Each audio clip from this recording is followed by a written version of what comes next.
akumulasi sebanyak-banyaknya dosa nih. Yang paling banyak loh dosanya. Paling banyak. Itu disebut israf namanya. Apa namanya? Israf. Kan saya sering ilustrasikan ya. Kalau ada prasmanan kita sekali makan, dia 10 kali makan misalnya, ya, ngantri. Itu israf dalam makanan. Wa kulu washrabu wala tusrifu. Jangan israf. Ada orang israf dalam berbuat dosa. Pokoknya semua jenis kejelekan dia kerjain. Kalau ada yang belum dia lakukan dan orang lain mengerjakan, dia gelisah. Kenapa dia bisa, saya nggak bisa? Maka dia lakukan juga. Itu sampai orang ke titik itu pun oleh Allah diberikan kalimat yang sangat indah luar biasa. Quran surah 39 ayat 53. Qul, viralkan ya Muhammad SAW. Katakan kepada hamba-hambaku, ya ibadi, hambaku, kata. Itu masih di aku hamba, Pak. Bu. Seburuk-buruknya perilaku manusia menjauh dari Allah, sepanjang masih ada nafas berkehidupan, itu tetap dibentangkan oleh Allah hamparan-hamparan rahmat supaya hambanya bertobat. Dan masih dipanggil hamba. Kalimatnya sama dengan panggilan kepada hambanya yang soleh. Hambaku. Ibadi. Qul ya ibadiyalladzina asrafu ala anfusihim. Katakan Muhammad SAW kepada hamba-hambaku. Bagaimanapun perasaanmu kepada aku, kata Allah. Ya, itu panggilan untuk dekat, menengah, dan jauh. Kupanggil kalian semua. Mungkin ada yang malu-malu mau tobat kan, datang ke masjid. Kadang-kadang godaan masih tinggi, pengen tobat. Begitu lihat orang takbir, tas di belakang masih ada yang kosong, ada getaran-getaran untuk mencek itu. Bukan ngecek keamanannya. Barang apa yang kira-kira bisa dieksekusi di situ gitu. Masih ada godaan itu. Ya, tahan lagi. Mungkin datang pertama bersikap yang kurang baik, selanjutnya dapat isyarat-isyarat tobat, diajak tobat. Waktu intikaf 2 tahun lalu, betul intikaf 2 tahun lalu di sini, itu ada yang kehilangan handphone di jamaah. Lalu saya sampaikan begini kurang lebih. Allah itu telah memberikan petunjuk yang indah kepada hamba untuk meringankan langkahnya datang ke rumahnya untuk bersujud. Dan itu hidayah terbesar. Hidayah taat itu hidayah yang sangat besar sekali. Maka ketika Allah sudah memberikan hidayah ketaatan itu tandanya Allah sedang mencintainya. Karena ketika salah satu tanda Allah mencintai hamba itu diringankan langkahnya untuk taat. Diringankan langkahnya untuk taat. Dan yang kedua nanti diberikan ujian. Jadi ada tandanya pada ketaatan, ada tandanya pada ujian. Saya katakan begini, jadi ketika Allah mencintaimu, maka jangan tolak cinta ketaatan itu dengan perbuatan maksiat. Ya. Ketika Allah mencintai kita, maka jangan tolak cinta itu dengan memilih berbuat maksiat. Maka alhamdulillah, tiba-tiba DKM mengumumkan handphonenya telah ditemukan kembali. Disimpan persis di lokasi yang pernah diambilnya itu. Alhamdulillah. Alhamdulillah. Jadi ketika Allah sudah meringankan datang ke masjid, ingat-ingat tuh dosa. Ya, sujud, tobatin tuh. Alhamdulillah pulang dari sini dibersihkan misalnya, bersih dosanya. Nyaman lagi, tenang lagi. Nanti ada kelapangan di hati. Ciri dosa diampuni itu hati lebih lapang. Enak gitu. Tenang. Jelas ya? Nah, itu gambaran yang saya sampaikan ya. Nah, di ayat ini indahnya begini. La taqnatu min rahmatillah. Hambaku, jangan putus asa dari rahmat Allah. Innallaha yaghfiru dzunuba jami'a. Sungguh pakai nun taukid lagi. Pakai inna lagi. Harfu nasbin wa taukidin tansibul isma wa tarfa'u khabara mabniyun 'ala al-fathi la mahalla lahu min al-i'rabi. Huruf yang menguatkan, menancapkan pada jiwa berharakat fathah untuk menginspirasi. Buka hatimu. Luaskan, tancapkan pada jiwamu. Kalau engkau sujud minta ampun sekarang, minta rahmatku, aku ampuni semua dosa-dosa yang pernah engkau kerjakan selama hidupmu. Kurang apa coba? Itulah rahmatnya Allah itu. Karena itu ketika ada hambanya yang beriman dan ada hambanya yang ingkar dengan yang munafik, Allah lebih memberikan perhatian kepada yang ingkar, yang munafik supaya sama-sama beriman. Kurang sayang apa lagi coba? Ya. Jadi kalau mau berbuat maksiat itu aduh merenung dulu deh sebentar gitu ya. Ya, merenungkan sayangnya Allah kepada kita. Apa tega melepaskan sayangnya Allah dengan perbuatan maksiat yang dipilih kemudian. Konsisten aja jaga itu sampai meninggal. Insya Allah husnul khatimah. Insya Allah husnul khatimah. Nah, jadi ini cara memahaminya. Makanya setelah itu diminta tunduk. Karena itu nanti di sini dikatakan wal ibadatu dunal awthani wal asnami wal aliha li'annahu jalla dzikruhu wa khaliquhum wa khaliqu man qablahum min abaihim wa ajdadihim wa khaliqu asnamihim wa awthanihim wa alihatihim faqala lahum jalla dzikruhu falladzi khalaqakum wa khalaqa aba'akum wa ajdadakum wa sa'iral khalqi ghairakum wa huwa yaqdiru ala darrikum wa naf'ikum awla bit ta'ati mimma la yaqdiru lakum ala naf'i wala darrin. Allah mengatakan begini, ayo cepat balik beriman supaya kalian baik lagi, dapat rahmatku, dapat sayangku, dapat kemudahan sampai di akhirat nanti. Maka cepat taubat, sujud, sembah aku. Aku yang ciptakan kamu, aku yang ciptakan orang sebelum kamu, aku yang berkuasa memberikan manfaat kepadamu, aku yang menepis keburukan darimu. Kenapa dengan semua itu belum menyadarkan dirimu untuk kembali kepada aku dan menuhankan benda yang engkau sadari tidak memberikan respon apapun pada seruan dirimu? Itu akal kita disentuh itu. Ya. Aku kan yang menciptakan engkau, menciptakan orang sebelum engkau. Nanti kita bahas tafsiran khalaqa itu seperti apa. Sampai saking kalau kita nanya, dijelaskan oleh Allah diciptakannya bagaimana. Dijelaskan. Sampai dirinci ayat-ayat penciptaan itu. Sampai sebelum kita ada, bagaimana tercipta, di kandungan seperti apa, dilahirkan bagaimana, ibu yang mengandung rasanya bagaimana, setelah lahir seperti apa, diberikan ASI berapa lama, dirawat-rawat, disayang-sayang, ada persoalan apa diselesaikan, itu semua rinci. Bahkan turun surahnya, surah 76 itu surah Al-Insan. Tentang manusia. Hal ata 'alal insani hinum minad dahri lam yakun syai'an madhkura. Apa kamu belum sadar juga? Dulu ketika kamu belum ada itu, kamu ada di mana? Dalam kondisi apa? Satu-satunya kitab suci di muka bumi yang menjelaskan tentang penciptaan manusia dari sebelum ada sampai berpulang dengan sangat detil hanya Al-Quran. Dan yang bisa menjelaskan dengan detil itu pasti penciptanya. Kalau bukan pencipta nggak mungkin bisa menjelaskan dengan detil.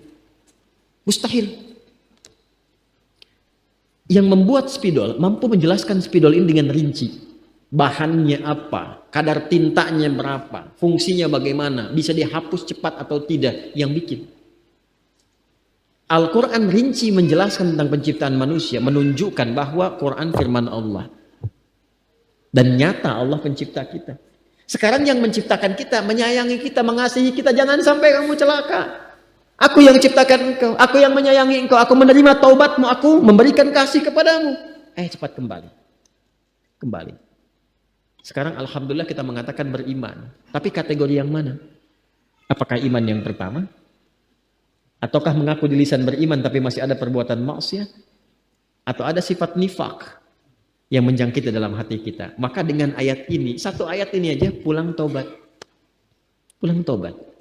Saya nggak mau Anda ngaji hafal ayatnya, cuma tahu halaman, tahu ini. Itu bukan istimewa.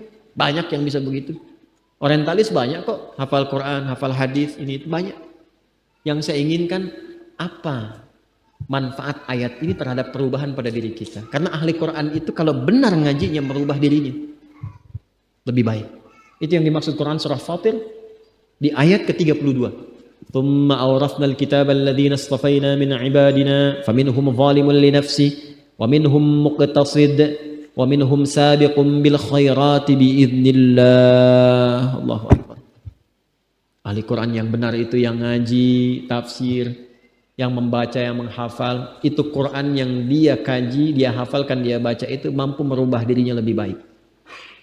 Makanya apa yang kita dapatkan di ayat ini? Oh, ini petunjuknya. Bergaul dengan orang dengan yang baik. Jangan banyak bertindak yang tidak baik supaya tidak muncul resiko-resiko yang tidak menyenangkan. Bersikap dengan baik. Tantangan itu wajar. Karena kalau mau pintar pasti mesti ada ujian. Kalau pernah berbuat salah, cepat kembali evaluasi. Itu spiritnya, cepat taubat sebelum berpulang. Jelas? Nah, dari mana kemudian penafsiran ini didapatkan? Sanadnya bersambung ke Ibnu Abbas. Wa kana Ibnu Abbas fima ruya lana anhu yaqulu fi dzalika nadhira ma qulna fihi. Dan adapun Ibnu Abbas radhiyallahu taala anhuma, kalau Ibnu Abbas pakai anhuma. dari apa yang diriwayatkan kepada kami dari beliau, pada kami di sini oleh muallif yaitu Imam At-Tabari, yaqulu fi dzalika nadhira ma qulna fihi, yaitu pendapat beliau sama persis dengan apa yang kami utarakan. Jadi kutipan dari tafsir ini sanadnya bersambung ke Ibnu Abbas radhiyallahu taala anhuma. Siapa Ibnu Abbas itu? Ini bukan orang sembarangan. Nama aslinya Abdullah. Nama aslinya siapa? Abdullah. Lahir 619 Masehi. Ya, lahirnya 619 Masehi.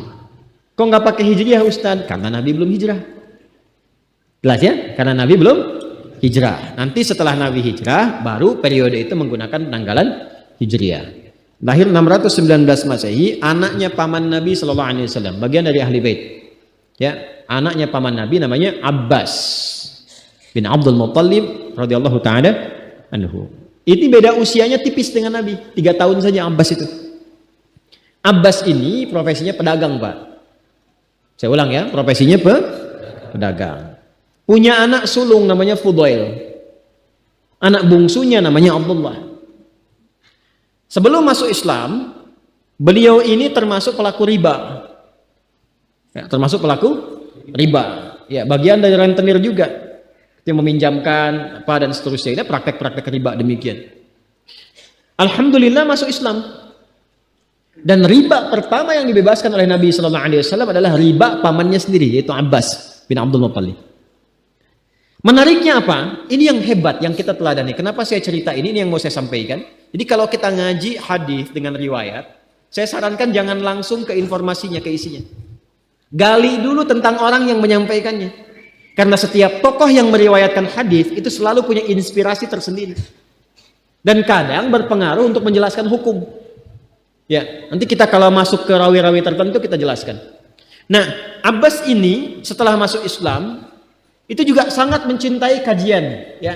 Duduk dengan Nabi belajar, tapi karena kesibukan di waktu-waktu beliau bekerja itu, berbisnis itu, dan disupportkan juga pada perjuangan Nabi Sallallahu Alaihi Wasallam, maka seperti kita lah ngambil waktu-waktu tertentu, ya.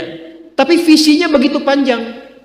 Saya boleh punya kesibukan terbatas mengakses taklimnya Nabi Sallallahu Alaihi Wasallam, tapi mesti ada kebanggaan di keluargaku yang mewarisi ilmunya Nabi Sallallahu Alaihi Wasallam.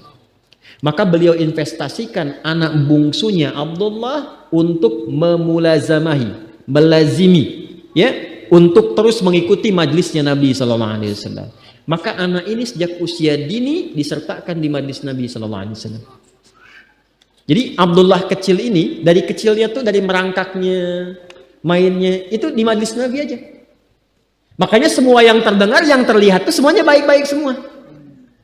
Karena itu ketika Nabi menyaksikan itu pun keluar di lisan Nabi sambil dipegang dengan lembut itu, Allahumma faqihhu fid din wa 'allimhu ta'wil. Itu doa langsung dari Nabi sallallahu alaihi wasallam. Ya Allah, mohon pahamkan Abdullah ini tentang semua urusan dalam ad-din. Dan istimewakan spesifik dalamkan pemahamannya kepada Al-Qur'an. Wa'alimhu ta'wil. Itu Abdullah kecil. Dari situ karena yang bergaul dengan orang baik, Nabi itu Masya Allah ya, termasuk ke anak-anak kecil itu. Makanya anak-anak kecil itu diantara idolanya itu Rasulullah SAW. Ya anak-anak sekarang ya, hidupkan tuh suasana berkehidupan bersama Nabi SAW.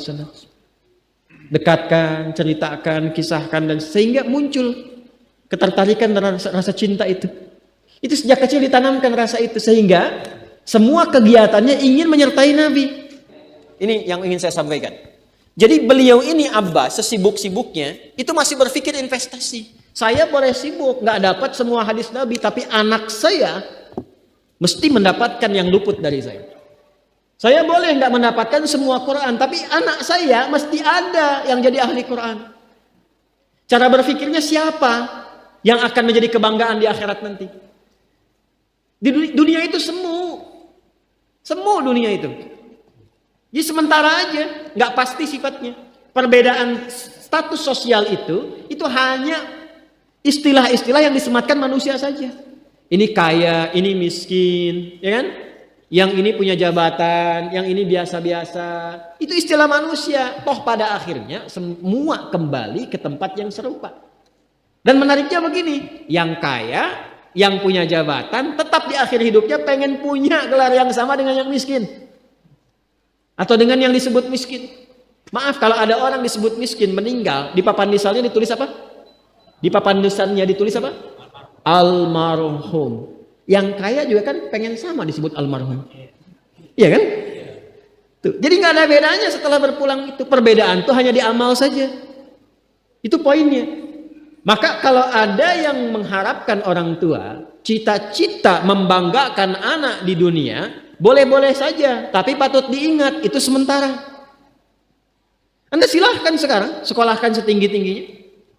S1, S2, S3, S4, kerupuk 3, silahkan. Mau dalam negeri, luar negeri, mau di Nagreg, mau di California, mau di Chicago, di Chicago, di Singaparna, Singapura, silahkan. Itu pilihan. Tapi saya cuma mau katakan begini, itu sementara.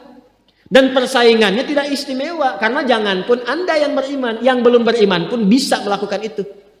Apa yang dikira yang hebat matematika itu anak Anda saja. Anak orang lain pun bisa. Halo?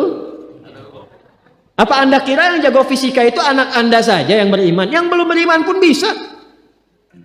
Ya. Jadi perlombaannya itu rata semua.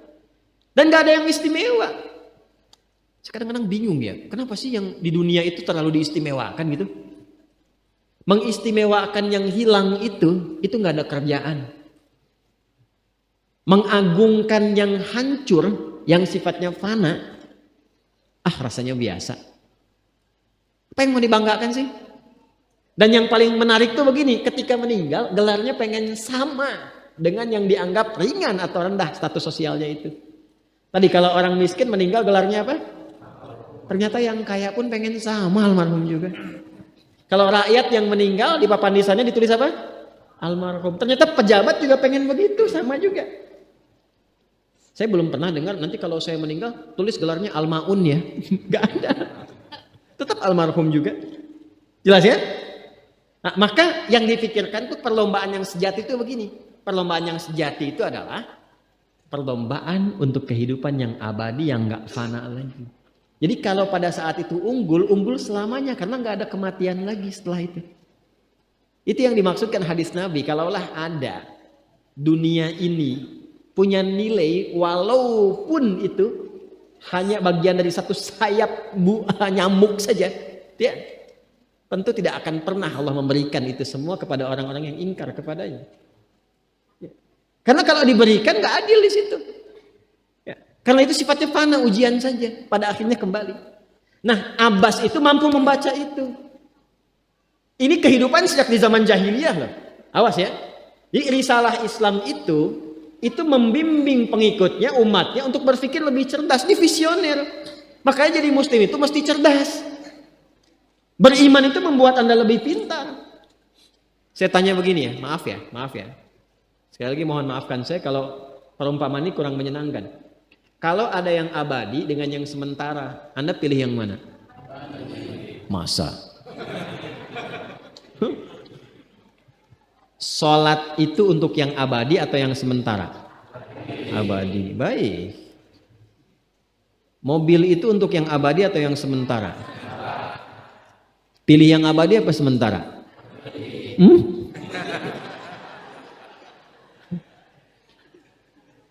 Di Kiai itu ada mobil Innova tuh. Siapa yang besok memilih tidak sholat subuh? Pilihannya pilih Innova atau pilih sholat subuh? Yakin? Kalau saya pilih Innova dipakai untuk mengantarkan sholat subuh. Nah, itu lebih bagus. Ya. Jangan dipotong sampai situ ya. Ya bisa aja kita pilih Avanza, bisa pilih Ferrari, bisa pilih Pajero ya. Awas yang punya mobil Innova, Anda potong royalti kena. Paham? Abbas itu begitu. Anak saya mesti dipanggil di akhirat dan semua penduduk langit dan bumi menyimak itu semua. Diviralkannya di akhirat. Viral dunia itu sementara. Internetnya diputus gak viral lagi. Kadang-kadang yang viral kemarin kan sekarang nggak ada lagi, ya kan? Yang viral tahun lalu sekarang sudah nggak ada, ya kan? Jadi Belum selesai kehidupan sudah hilang juga viralnya. Akhirat itu selamanya.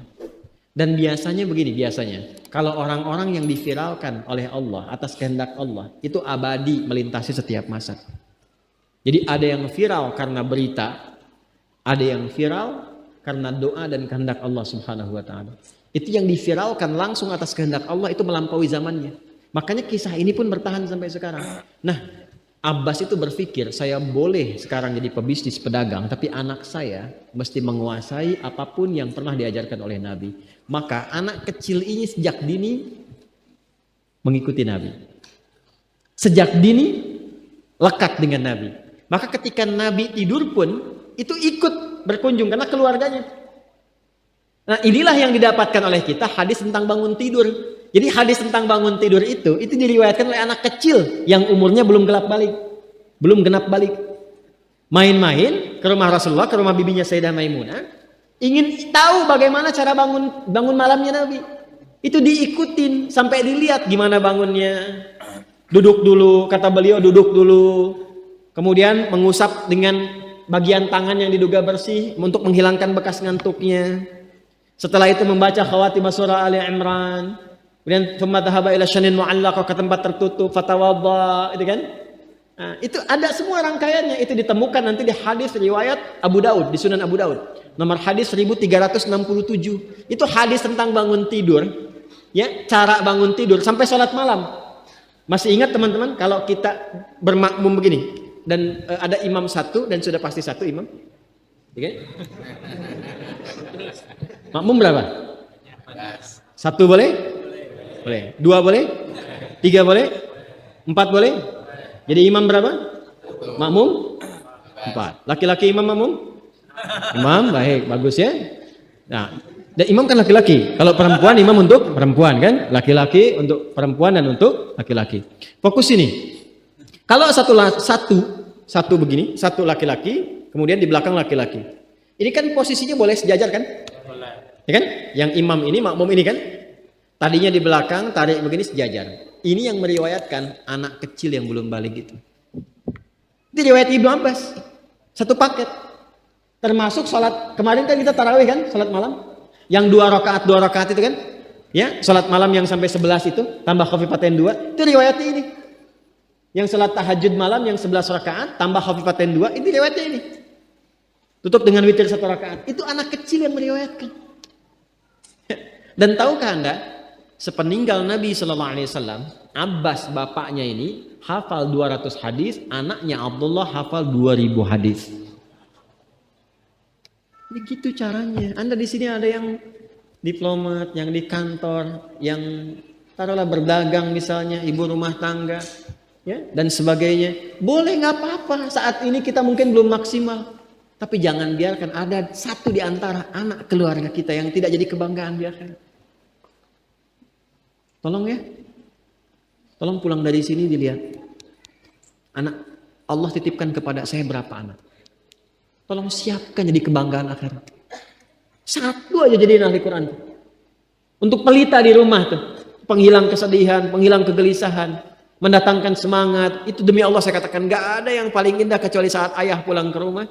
Tiba kemudian dia melihat anaknya yang kecil sedang murajaah. Amma yatasaalun, bahkan surat yang bapaknya sendiri belum hafal.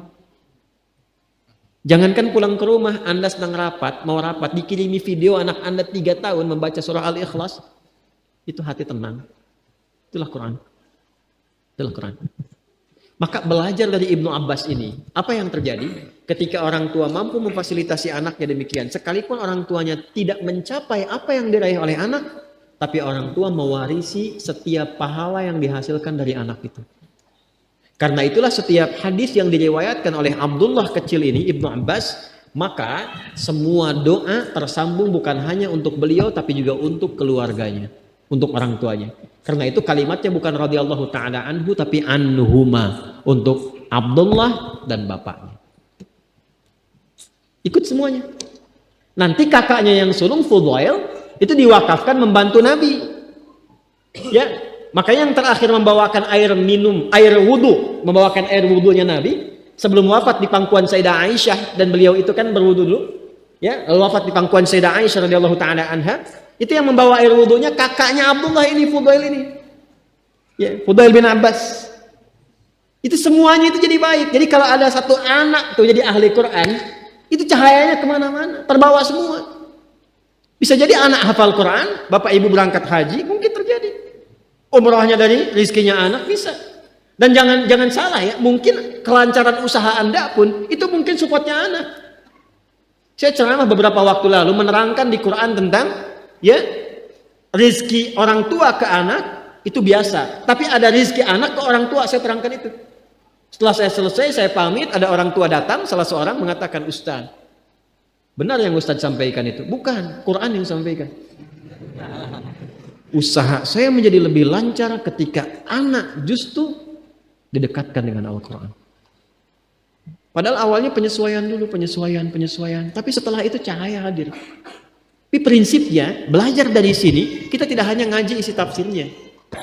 Tapi proses membentuk itu tuh seperti apa? Maka belajar dari kisah ini, karena nggak mudah. Ya, kadang mesti berkorban.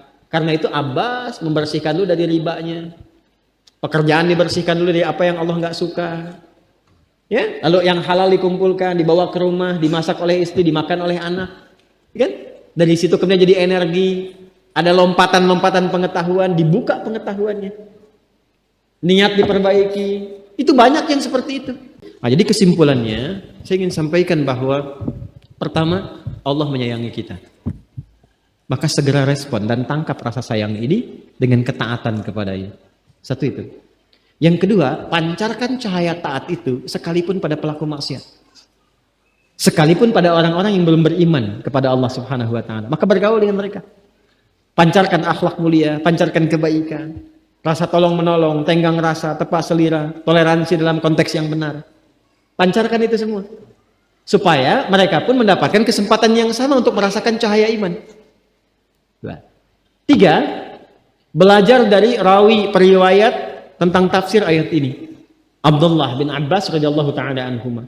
Sesibuk apapun Anda, mesti ada perwakilan anggota keluarga yang menjadi kebanggaan di hadapan Allah Subhanahu wa taala. Kalau Anda merasa belum berumah tangga, anak kan jadi anak. Jadi baiklah sekarang untuk orang tua. Ya. Ini bagian terakhirnya. Kemudian saya akhiri supaya kita bisa memulai pekan selanjutnya ke ayat 22. Alladzi khalaqakum walladzina min qablikum. Ini bagian terakhir, tersisa 5 menit untuk saya tutup. Sembah aku, kata Allah, supaya kalian jadi lebih baik. Karena aku penciptamu. Dan aku mencipta bukan hanya engkau, tapi orang-orang sebelum engkau. Biasanya terjemah sampai situ saja. Pemaknaannya sampai situ. Hai semua manusia, beribadahlah kepada Allah, esakan Allah Subhanahu wa taala yang telah menciptamu dan mencipta orang-orang sebelum kamu supaya kalian bertakwa. Nah, saya ingin detilkan sedikit teman-teman sekalian. Walladzina min qablikum itu bukan hanya menerangkan orang generasi sebelumnya. Bukan hanya sebagai pembuka. Tapi ada satu yang sangat indah yang jarang dikaji. Perhatikan sini baik-baik. Yuk kita baca ayatnya. Ya ayyuhan nasut taqu. Budu. Ya ayyuhan nasu budu. Rabbakumul ladzi khalaqakum. Di sini khalaqakum. Walladzina min qablikum walladzina min qablikum la'allakum tattaqun. Perhatikan, saya sudah bahas ya ayyuhan nasu ubudu rabbakum sudah, alladzi khalaqakum sudah, la'allakum tattaqun sudah kan ya. Sekarang ini yang belum saya detilkan, walladzina min qablikum, dan semua generasi manusia yang pernah hidup sebelum kalian. Fokus baik-baik, fokus baik-baik. Ayat ini untuk umat Nabi Muhammad di era beliau hidup saja atau sampai kehidupan manusia berakhir. Saya ulangi. Al-Baqarah ayat 21 ini untuk umat di masa Nabi Muhammad saja, artinya di era Nabi hidup, atau terus berlangsung sampai kehidupan berakhir? Terus berlangsung. Artinya ayat ini pun berlaku untuk kita ya. Baik. Sekarang begini cara memahaminya. Kita ada di sini nih kita. Sebelum kita ada generasi? Ada generasi sebelum kita. Saya bawa terus ke 15 abad ke era Nabi Muhammad SAW. Ya. Awas, hati-hati. Sebelum Nabi Muhammad ada manusia, ada generasi? Ada, terus sampai ke Nabi Adam alaihissalam. Fokus baik-baik. Ini maknanya dalam sekali. Satu, ada makna tauhid.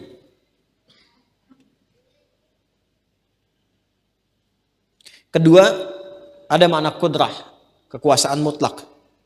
Kuasa mutlak yang tidak bisa ditiru. Untuk menunjukkan keagungan, kedahsyatan. Ya. Yang kadang-kadang ada sindiran halus di dalamnya. Nanti kita lihat. Makna tauhid di dalamnya apa? Mari kita lihat ketika Allah mengatakan u'budu rabbakum. Sembah saya, pertuhankan saya. Lalu manusia kan diberikan akal oleh Allah, yang konstruksi akal itu kan sering berpikir ya. Nah, pikiran itu kan dimulai dengan tanda tanya kan? Kenapa, apa, bagaimana, siapa dan sebagainya kan? Kalau ketika Allah mengatakan sembah saya, maka otomatis akal akan mengeluarkan fungsinya untuk berpikir dengan menampilkan pertanyaan pertama, kenapa?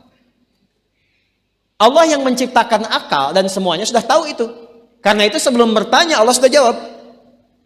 Logika yang paling tinggi yang tidak bisa dipantah, karena aku penciptamu. Kata Allah, karena aku penciptamu. Ya ayyuhan nasu u'budu rabbakumul ladzi khalaqakum, karena aku penciptamu. Karena itu sifat tauhid disandingkan dengan kuasa mutlak yang nggak bisa ditandingi. Karena fitrah manusia itu begini, fitrah manusia itu cenderung tunduk, patuh kepada yang lebih kuat, kepada yang lebih hebat. Lalu Allah menampilkan satu logika yang nggak bisa tertandingi. Siapa yang paling hebat di muka bumi ini, di kalangan makhluk, yang bisa mencipta manusia? Gak ada. Jangankan manusia, hewan saja yang paling kecil, manusia nggak ada yang bisa mampu membuatnya, menciptanya. Lalu kenapa Anda bisa patuh tunduk hanya kepada pembuat benda tertentu, yang bahkan membuat nyamuk pun tak mampu, membuat lalat tak mampu, hanya karena kedudukan sementara yang setelah itu selesai bahkan meninggal dunia? Anda bisa patuh, tunduk, siap kerjakan apa saja, bahkan diperintahkan untuk sujud pun Anda sujud. Lalu kenapa kepada yang menciptakan Anda, yang maha segalanya, menciptakan pimpinan Anda, menciptakan komandan Anda, menciptakan yang meminta, menyuruh, memerintahkan Anda dan mewafatkannya, kenapa pada puncak semua itu Anda tidak patuh? Maka Al-Quran menampilkan logika tertinggi ketika Anda bertanya, kenapa kami harus menyembahmu ya Allah? Karena aku penciptamu. Jadi kepada yang mencipta kecil saja, membuat yang kecil engkau begitu hormat, tunduk dan patuh, maka kenapa kepada yang mencipta dengan sempurna segala yang kecil dan besar itu engkau tidak menghormati dan menyembahnya? Jelas? Ini bagian pertama. Jadi kalau kita menggunakan akal dengan benar, konstruksinya dipakai untuk berpikir dengan baik, maka cukup dengan satu kata ini pasti menuhankan Allah Subhanahu wa taala. Ya, lalu pertanyaan kedua begini, ketika akal mengatakan kenapa, terjawab, dia akan menyusul. Apa buktinya? Kau menciptakan aku. Maka turunlah nanti detil ayat-ayat yang menerangkan tentang penciptaan manusia yang gak mampu diinformasikan oleh siapapun. Dan itu akan dibuktikan oleh perjalanan pengetahuan. Maka nanti turun ayat-ayat berbicara tentang manusia, bagaimana sebelum tercipta itu seperti apa. Bahkan disindir oleh Allah. Kok nanya? Ente aja gak tahu sebelum ente lahir seperti apa, mau bertanya. Terus ketika diberitahu bisa mengingat itu tidak? Maka ketika Anda tak mampu mengingatnya, diberikanlah oleh Allah jalan penjelas yang membantu akal untuk mengkonstruksikan itu dan dibuktikan oleh sains, oleh pengetahuan. Maka disindir pertama kali, jangankan proses mencipta, sebelum engkau ada aku tahu. Turun surah Al-Insan itu ayat pertama. Ya, hal ata 'alal insani hinum minad dahri lam yakun syai'an. Lalu bagaimana dipadukan antara menciptakan fisiknya dulu, tubuh? Quran surah ke-22 ayat ke-5. Quran surah ke-23 ayat 11 sampai 13-nya. Ya. Setelah itu berproses di rahim perut ibundanya, bagaimana ibundanya mengandung berproses, Quran surah 31. Di ayat yang ke-14 ditambahkan lagi Quran surah ke-46 di ayat yang ke-15. Mulai melahirkan, memberikan ASI maksimal 2 tahun itu ya. Kalau ingin sempurna, Quran surah kedua ayat 233. Dirawat-rawat terus berkembang dan sebagainya itu. Disebutkan dengan rinci Bahkan dengan diksi yang sangat detil luar biasa. Dan itu dibuktikan benar oleh pengetahuan. Jadi ketika bertanya pun bagaimana proses menciptakannya, turun ayat-ayat untuk mendetilkannya. Supaya meyakinkan kita memang hanya Allah yang Tuhan. Sekarang bawa tunjukkan kepada saya. Di abad 15 yang lalu, 15 abad yang lalu, siapa yang sudah bisa membuat satu karya, buku, bacaan yang menerangkan tentang proses penciptaan manusia dengan begitu detil? Kitab mana, termasuk kitab yang disucikan, kitab mana, kitab suci mana yang menceritakan penciptaan manusia dengan begitu detil? Bandingkan dengan Quran. Dan dahsyatnya, Quran memperkenankan ayat-ayatnya untuk diteliti, diriset, dan dibuktikan. Kitab mana di muka bumi ini yang menantang supaya isi kitabnya diuji kebenarannya? Gak ada. Quran justru menantang, uji kalau nggak percaya. Sampai ke titik itu loh Pak, Ibu. Sampai ke titik itu. Itu objektif sekali kan, ilmiah sekali. Diterangkan begini, nggak percaya, uji. Kalau masih nuduh, datangkan yang semisalnya. Kalau masih nuduh juga, keterlaluan. Sudah nggak punya bukti, nggak bisa datangkan. Sudah yakin dengan kebenaran, tapi masih nuduh. Itu kurang kerjaan. Ya kan? Biasanya orang kalau sudah nggak punya argumentasi, nuduh. Biasanya begitu. Nah, makanya la raiba fi dzalikal kitabu la raiba fi. Raib itu meragukan sambil nuduh. Tapi lucunya nggak punya bukti, ya, nggak punya kekuatan berargumentasi, menuduh. Makanya ditantang. Di ayat 23 nanti tantangannya akan muncul sampai 24. Sabar ya, masih 21. Ya. Nah ini. Nah, kemudian yang paling menarik adalah ini. Muncul kalimat ini. Kalau kita manusia sampai sini mungkin cukup. Ini indahnya diksi Al-Quran. Saya tanya begini ya. Tanya begini. Apa lawannya kurang? Halo? Lawan kurang itu lebih kan? Baik. Lebih itu sama dengan tambah kan? Baik. Makanya di matematika ada tambah, ada kurang. Ya kan? Kalau di hitungan prediksi ada kurang lebih kan? Ada tambah, ada kurang. Baik, sekarang perhatikan. Logika manusia, lawannya tambah itu kurang. Tapi diksi yang Allah sampaikan di Al-Quran tidak begitu. La in syakartum wa la in kafartum inna adzabi syadid. Kalau kalian bersyukur, aku tambah. Tapi kalau kalian kufur, Allah tidak katakan aku kurangi. Karena sifat Allah tidak pernah mengurangi nikmat yang telah dijanjikan pada hambanya. Apa lawan tertawa? Nangis. Apa lawan hidup? Mati. Apa lawan kaya? Bukan miskin. Cukup itu Anda karena mikir Quran aja.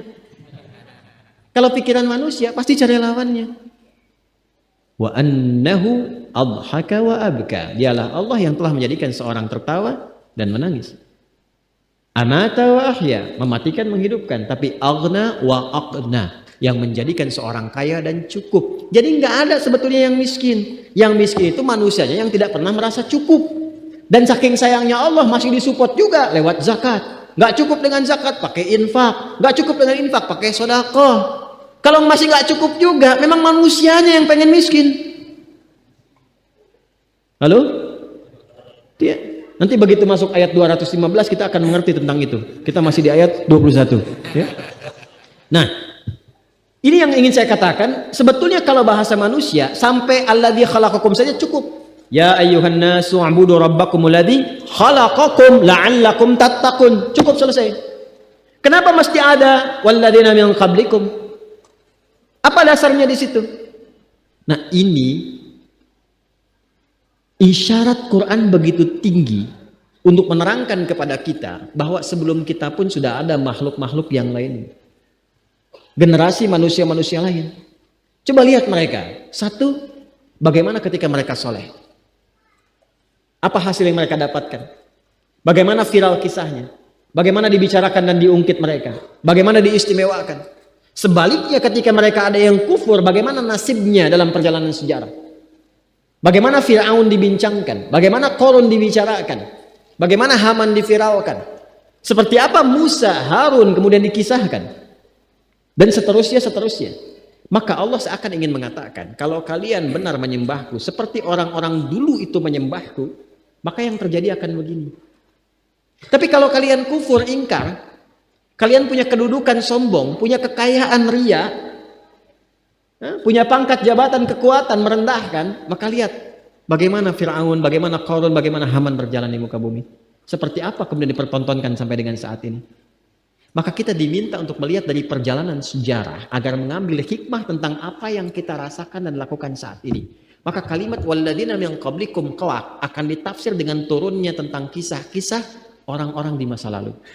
Jadi dibuka dengan pendahuluan walladzina min qablikum sehingga manusia bertanya, kalau belum tahu kan bertanya. Dan orang sebelum kalian, logika kita akan bertanya, siapa orang sebelum kita ini? Maka banyak bertanya, Yahudi mengetes, Muhammad kisahkan dong tentang Dzulkarnain, maka turun surah Al-Kahf itu bercerita tentang itu. Bagaimana kisah Luqman, bagaimana kisah Yakub, bagaimana kisah Ayub. Menariknya apa? Nanti setelah sampai ke ayatnya, semua ayat-ayat yang berbicara tentang orang di masa lalu itu penutupnya rata-rata akan ditutup dengan jembatan membangun kesadaran yang menginspirasi. Kalimat Qur'annya disebut ibarah. Inna fi dzalika la'ibratan liulil absar. Nanti ada ulul absar, ya, ada ulul albab. Ada ulul absar, ada ulul albab, ya. Di surah Ali Imran ayat 13 ulul absar, nanti di surah Yusuf penutupnya ulul albab. Ulul absar bagi yang bisa melihat, meriset dengan kejernihan pandangannya. Ulul albab bagi orang yang punya pikiran jernih. Jadi kalau kita berpikir jernih, pandangannya jelas, tidak ada kabut, nggak ada halangan, seharusnya semua kisah-kisah di masa lalu itu ibarah. Apa itu ibarah? Bukan pelajaran. Kata dasar ibarah itu dari kata abara ya ambur. Sesuatu yang dilewati, melewati jembatan. Ya, sebagai penutupnya begini. Jembatan itu kan penghubung, ya. Maka seakan Allah ingin sampaikan begini, saya akan kisahkan kepada kalian kisah-kisah di masa lalu supaya menjadi jembatan yang menghubungkan dengan keadaan kalian di masa kini untuk mengambil inspirasi dari apa yang mereka telah alami di masa lalu. Itu maksudnya. Jadi ketika Nabi Muhammad sakit, diturunkan kisah Nabi Ayub. Muhammad SAW, kamu sakit sekarang, tapi Ayub penyakitnya lebih daripada kamu. Maka ketika Ayub sakit, ini yang dilakukan. Maka Nabi belajar dari sikap Nabi Ayub diterapkan dalam kehidupannya. Ketika beliau disakiti, turun ayat-ayat tentang Musa. Muhammad SAW, Musa itu lebih daripada kamu. Ya, udah ngeyel umatnya, baru diselamatkan dari Fir'aun, kaki belum kering, sudah minta Tuhan yang lain, dan sebagainya. Itu dipakai sikap itu untuk sabar menghadapi umatnya. Makanya ketika terjadi pembagian ghanimah dan ada yang komen di antara prajurit, ini nggak adil, ini bukan hukum Allah, ini bisa-bisaannya Nabi aja. Dulu udah ada yang begitu. Ya, udah ada yang begitu. Benih-benih sifat-sifat nifak itu sudah ada. Apa komen Nabi? Indah sekali. Saya disakiti biasa. Musa dulu lebih parah daripada ini. Jadi ternyata kisah di masa lalu itu bisa dijadikan jembatan untuk menginspirasi sekaligus memotivasi jikalau keadaan kita merasakan hal yang sama dengan umat di masa lalu. Kenapa saya tanya di awal sekarang ini ayat berlaku untuk kita atau tidak? Kalau Anda mengatakan untuk kita, maka jangan tarik terlalu jauh. Bawa aja kehidupan kita ke inspirasi di era Nabi. Ada di sini yang pengusaha? Ada. Kan zaman Nabi juga ada yang pengusaha, yang pebisnis, yang pedagang ada. Kenapa Anda tidak belajar dari kisah berdagang sahabat-sahabat Nabi yang nilainya bisa menginspirasi Anda? Ada di sini yang pengajar, ada. Kenapa nggak belajar dari sahabat-sahabat Nabi bagaimana cara mengajar yang efektif? Keluarkan itu semua, jadikan kurikulum kehidupan. Maka itu akan jadi jembatan yang terbaik untuk memberikan satu kurikulum kehidupan yang mencerahkan. Karena Nabi mengatakan, khairul qarni, era terbaik itu adalah eranya Nabi Sallallahu Alaihi Wasallam. Tsumma alladziina yaluna. Kemudian era setelah itu, kemudian era setelah itu, kemudian era setelah itu. Ngikut terus sifat baiknya. Jadi kalau kita bisa mengambil saripati kehidupan dan miniatur praktek kehidupan Nabi, diterapkan nilainya ke kita sekarang, maka kita akan bertransformasi menjadi era terbaik di masanya. Itulah sebabnya saya tutup yang menjadikan Al-Imam Al-Bukhari merumuskan kitab sahihnya ke dalam 97 topik. Setiap topik itu kurikulum yang kita butuhkan. Di setiap topiknya ada ayat, ada hadis, ada ayat, ada hadis. Di cara bacanya begini, Anda profesinya apa? Lagi butuh apa, keluarkan temanya. Kan sering ada pertanyaan kan, iman itu naik turun kan? Bagaimana supaya naik dan dijaga supaya nggak turun? Maka buka kitab yang kedua, Kitabul Iman. Nanti ada ayatnya, ada hadis, jumlahnya 57. Keluarkan, pelajari. Ketika Anda pelajari, itu terkatrol imannya naik. Saya sering ditanya bagaimana Ustadz menguatkan ingatan, belajar yang efektif. Keluarkan kitabul ilmi.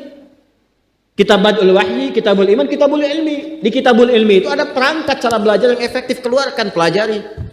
Itu yang kita terapkan dalam kehidupan. Dan hasilnya bisa dirasakan. Semua mendapatkan yang sama. Itu lompat setiap era generasinya. Itu terapkan, bawa dalam kehidupan. Nah, ini yang kita dapatkan. Jadi ayat ini, satu ayat itu hanya pembuka saja, tapi mengantarkan pondasi yang sangat kokoh untuk kita memilih membangun bangunan apa yang ingin kita dapatkan untuk kehidupan kita. Tinggal Anda bangunannya mau apa, keluarkan ayatnya setelah itu. Profesinya mau apa, tanamkan ayat dan hadis yang dalam jiwa kita, praktekkan dalam kehidupan. Insya Allah, apapun yang kita lakukan, itu senantiasa berada dalam ridha Allah subhanahu wa ta'ala. Jelas sampai sini? Ya, makanya di ujungnya ditutup dengan kalimat la'allakum. Dan semua puncak kebahagiaan, kemakmuran, kebaikan ada dalam nilai takwa yang pernah kita ulas di pertemuan sebelumnya. Assalamualaikum warahmatullahi wabarakatuh. Alhamdulillahi rabbil alamin. Segala puji bagi Allah subhanahu wa ta'ala, Tuhan seluruh alam, yang masih melimpahkan kepada kita nikmat iman, nikmat kesehatan, serta nikmat kesempatan untuk kembali mendekat, merenung, dan memperbaiki diri. Salawat dan salam semoga senantiasa tercurah kepada junjungan kita Nabi Muhammad SAW, kepada keluarga beliau, para sahabat beliau, dan seluruh umatnya yang setia mengikuti ajaran beliau hingga akhir zaman. Sahabat yang dirahmati Allah, dari keseluruhan kajian yang baru saja kita simak bersama, kita diingatkan dengan sangat dalam bahwa Allah Subhanahu wa Ta'ala adalah Tuhan yang Maha Pengasih, Tuhan yang tidak pernah menutup pintu rahmat-Nya, bahkan kepada hamba yang merasa dirinya paling banyak dosa. Sebesar apapun kesalahan yang pernah kita lakukan, selama masih ada napas kehidupan, Allah Subhanahu wa Ta'ala tetap memanggil kita dengan panggilan yang penuh kasih. Wahai hamba-hambaku, bukan untuk menghakimi, bukan untuk mempermalukan, melainkan untuk mengajak kita kembali bertaubat, kembali tunduk, dan kembali mendekat kepadanya. Kita juga diajak untuk memahami tauhid bukan hanya dengan perasaan, tetapi dengan akal yang jernih dan hati yang terbuka, bahwa hanya Allah Subhanahu wa Ta'ala yang menciptakan kita, menciptakan generasi sebelum kita, dan mengatur seluruh kehidupan ini dari awal hingga akhir. Maka ketika Allah Subhanahu wa Ta'ala memerintahkan manusia untuk menyembahnya, jawabannya begitu jelas dan tidak terbantahkan, karena Dialah pencipta kita dan tidak ada satupun makhluk yang mampu menciptakan seperti ciptaannya. Melalui Al-Quran, Allah Subhanahu wa Ta'ala menjelaskan penciptaan manusia dengan sangat rinci, dari sebelum kita ada, bagaimana kita diciptakan, bagaimana kita tumbuh di dalam rahim, hingga akhirnya kita kembali kepadanya. Dan ini menjadi bukti nyata bahwa Al-Quran adalah firman Allah Subhanahu wa Ta'ala, serta bahwa hidup ini bukanlah kebetulan dan bukan pula tanpa arah. Sahabat yang dirahmati Allah, kita juga diingatkan bahwa dunia hanyalah sementara. Harta, jabatan, dan status sosial akan berakhir ketika ajal menjemput, dan semua manusia tanpa terkecuali akan kembali dalam keadaan yang sama. Yang membedakan hanyalah iman dan amal yang kita bawa menghadap Allah Subhanahu wa Ta'ala.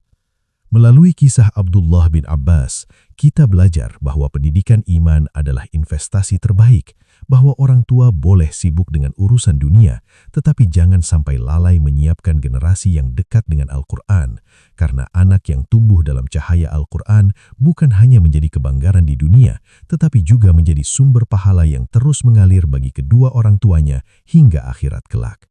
Maka semoga kajian ini tidak berhenti sebagai tontonan dan tidak berhenti sebagai pengetahuan, tetapi benar-benar menjadi pengingat bagi kita semua untuk segera bertaubat, memperbaiki diri, dan menjadikan Al-Quran sebagai pedoman hidup dalam setiap langkah. Jika sahabat yang dirahmati Allah merasakan manfaat dari video ini, jangan lupa untuk menekan tombol like, bagikan kepada keluarga, sahabat, dan orang-orang tercinta agar kebaikan ini terus menyebar dan menjadi amal jariah, serta pastikan juga untuk subscribe channel ini agar kita bisa terus belajar bersama dan menyimak kajian-kajian yang menenangkan hati serta mencerahkan jiwa.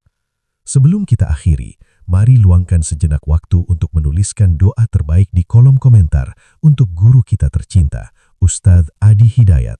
Semoga Allah Subhanahu wa Ta'ala senantiasa menjaga beliau, memberikan kesehatan, keikhlasan, kekuatan, dan menjadikan ilmu beliau terus mengalir serta memberi manfaat yang luas bagi umat. Terima kasih telah menyimak video ini hingga akhir. Semoga Allah Subhanahu wa Ta'ala menerima setiap niat baik kita, mengampuni dosa-dosa kita, dan mengumpulkan kita semua dalam keadaan husnul khatimah. Wassalamualaikum warahmatullahi wabarakatuh.